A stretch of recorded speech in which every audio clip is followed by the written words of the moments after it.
నిన్న బార్బడోస్ వేదికగా India and south Africa teams final match లో తలపడ్డాయి. ఈ మ్యాచ్ లో 7 రన్స్ తేడాతో ఇండియా సౌత్ ఆఫ్రికాపై విజయం సాధించి 2024 T20 వరల్డ్ కప్ ని సొంతం చేసుకుంది. అసలు ఒక ఫైనల్ మ్యాచ్ లో ఏముండాలి, దానిలో ఒక థ్రిల్లర్ ఉండాలి, సస్పెన్స్ ఉండాలి అండ్ హై టెన్షన్ కూడా ఉండాలి. నిన్న జరిగిన మ్యాచ్ లో ఈ మూడింటిని మనందరం ఎక్స్పీరియన్స్ చేశాము. చివరి బంతి వరకు ఈ మ్యాచ్ ఎంతో ఉత్కంఠ భరితంగా సాగింది. చివరి 4 ఓవర్స్ మాత్రం ఈ మ్యాచ్ కే హైలైట్ అని చెప్పొచ్చు. ముందుగా మన టీమిండియా బ్యాటర్స్ తడబడ్డ ముగ్గురు నిలబడి ఆడారు. వాళ్ళు కోహ్లీ, అక్షర్ అండ్ దూబే. వీళ్ళు బ్యాటింగ్ లో అదరకొడితే బూమ్రా, హర్షదీప్, హార్దిక్ వీళ్ళు బౌలింగ్ లో అదరగొట్టారు. ఇక సౌత్ ఆఫ్రికా బ్యాటింగ్ లో డీకాక్, స్టబ్స్ అండ్ క్లాసన్ రాణించారు. క్లాసన్ అవుట్ అయ్యేంత వరకు మ్యాచ్ సౌత్ ఆఫ్రికా చేతిలోనే ఉంది. ఎప్పుడైతే క్లాసన్ అవుట్ అయ్యాడో అప్పటి నుంచి మన టీమిండియా బౌలర్ సౌత్ ఆఫ్రికా చేతిలో నుంచి మ్యాచ్ ని లాగేశారు. ఈ మ్యాచ్ లో 76 రన్స్ చేసిన కోహ్లీకి ప్లేయర్ ఆఫ్ ద మ్యాచ్ లభించింది. ది బెస్ట్ బౌలర్ అయిన జస్ప్రీత్ బుమ్రాకి మ్యాన్ ఆఫ్ ద సిరీస్ లభించింది. తను ఈ T20లో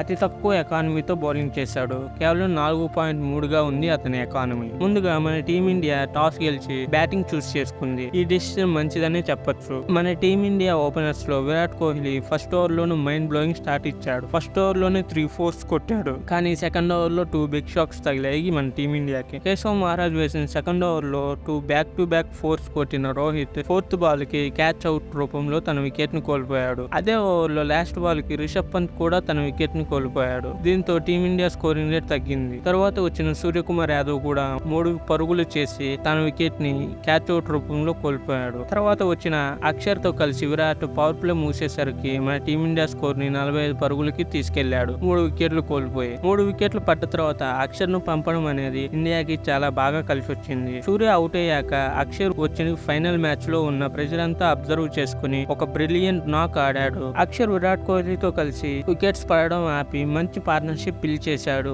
54 పంతుల్లో 72 పరుగులు చేశారు. ఇదైతే చాలా మంచి పార్ట్నర్షిప్ అని చెప్పొచ్చు. బట్ ఇలా ఆడే క్రమంలోనే అన్లక్కీగా 14th ఓవర్ లో రన్అట్ గా వెనుతిరిగాడు. అక్షర్ అవుట్ అయిన తర్వాత వచ్చిన దూబే కూడా ఫైనల్ మ్యాచ్ లో ఒక మంచి నాక్ ఆడి విరాట్ కోహ్లీకి మంచి సపోర్ట్ అందించాడు. దూబే అండ్ విరాట్ కలిసి 5th వికెట్ కి 57 పరుగులు పార్ట్నర్షిప్ ని బిల్డ్ చేశారు. అది 33 బంతుల్లోనే. దీంతో విరాట్ కోహ్లీ తన 2024 T20 వరల్డ్ కప్ లో మొదటి హాఫ్ సెంచరీని నమోదు చేశాడు. ఇక హాఫ్ సెంచరీ కంప్లీట్ అయ్యాక కోహ్లీ తన బ్యాట్ తో గేర్లు మార్చి ఆడడం స్టార్ట్ చేశాడు. తను 48 బంతులకి హాఫ్ సెంచరీ కంప్లీట్ చేస్తే నెక్స్ట్ 11 బంతులు 26 పరుగులు చేశాడు. దీంతో 59 బంతులకి 76 పరుగులు చేసి రబాడా వేసిన 19th ఓవర్ లో 5th బాల్ కి తన వికెట్ ని కోల్పోయాడు. దూబే కూడా 16 బంతుల్లో 27 పరుగులు చేసి లాస్ట్ ఓవర్ లో తన వికెట్ ని కోల్పోయాడు. చివరి 3 ఓవర్లు మన బ్యాటర్స్ అందరూ కలిసి 42 పరుగులు చేసి మన టీమిండియా స్కోర్ ని 170 రన్స్ దాటించారు. అక్షర్ పటేల్, విరాట్ కోహ్లీ అండ్ దూబే ఆడిన మంచి ఇన్నింగ్స్ కారణం వల్ల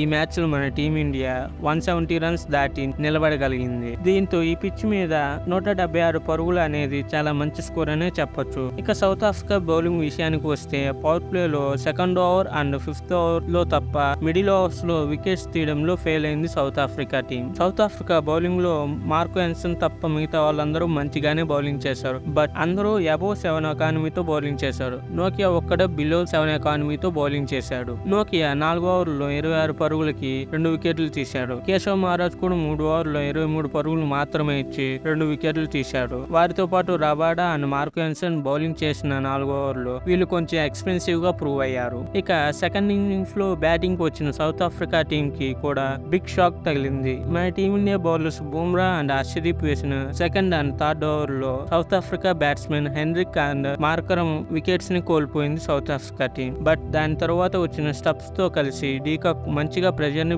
అబ్జర్వ్ చేసుకుని పవర్ ప్లే మూసేసరికి 42 పరుగులు చేశారు. కేవలం 2 వికెట్లు కోల్పోయి స్టబ్స్ అండ్ డీకాక్ కలిసి థర్డ్ వికెట్ కి 38 బంతుల్లోనే 58 పరుగులు పార్ట్నర్షిప్ బిల్డ్ చేశారు. వీళ్ళిద్దరూ ఆడుతున్నంతసేపు మన టీమిండియా చాలా కష్టంగా మారింది.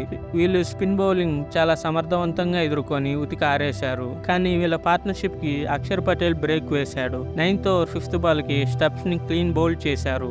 దీంతో వాళ్ళ స్కోరింగ్ రేట్ కొంచెం తగ్గింది. కానీ డీకాక్ అండ్ క్లాసన్ కలిసి చిన్న పార్ట్నర్షిప్ బిల్డ్ చేశారు. 23 బంతుల్లోనూ 36 పరుగులు చేశారు. ఇది పెద్దగా మారుతున్న టైంలో హర్షదీప్ వచ్చి 13th ఓవర్ లో డీకాక్ వికెట్ ని తీశాడు. నెక్స్ట్ క్లాసన్ అక్షర్ వేసిన 15th ఓవర్ లో ఏకంగా 2 4లు 2 6లు కొట్టాడు. దీంతో ఆ ఓవర్ లో ఏకంగా 24 పరుగులు కొట్టింది సౌత్ ఆఫ్రికా ఆఫ్రికా టీం. అప్పటి వరకు సౌత్ ఆఫ్రికా టీం గెలవాలంటే 36 బంతులకి 54 పరుగులు చేయాలి. దీన్ని క్లాసెన్ సడన్ గా 30 బంతులకు 30 పరుగులుగా చేశాడు. దీంతో సినిమా మొత్తం మారిపోయింది. దీంతో క్లాసెన్ 23 బంతుల్లోనే 50 పరుగులు పూర్తి చేశాడు. దీని తర్వాత అందరూ టీవీలు ఆపేసి నిద్రపోవడానికి వెళ్ళుంటారు. కానీ ఈ ఓవర్ తర్వాతే మ్యాచ్ స్టార్ట్ అయింది. బుమ్రా వేసిన 16th ఓవర్లో కేవలం 4 రన్స్ మాత్రమే వచ్చాయి. దీని తర్వాత హార్దిక్ 17th ఓవర్ వేసి మన టీమిండియాని మళ్ళీ గేమ్ లోకి తీసుకొచ్చాడు. ఈ ఓవర్ లో హార్దిక్ ఫస్ట్ బాల్ కి డేంజరస్ బ్యాట్స్మెన్ అయిన క్లాసెన్ వికెట్ తీసి కేవలం 4 పరుగులు మాత్రమే ఇచ్చాడు. మళ్ళీ 18th ఓవర్లో బుమ్రా వచ్చి మార్కో జెన్సన్ వికెట్ తీసి కేవలం 2 పరుగులు మాత్రమే ఇచ్చాడు. దీంతో సౌత్ ఆఫ్రికా టీం మొత్తం మళ్ళీ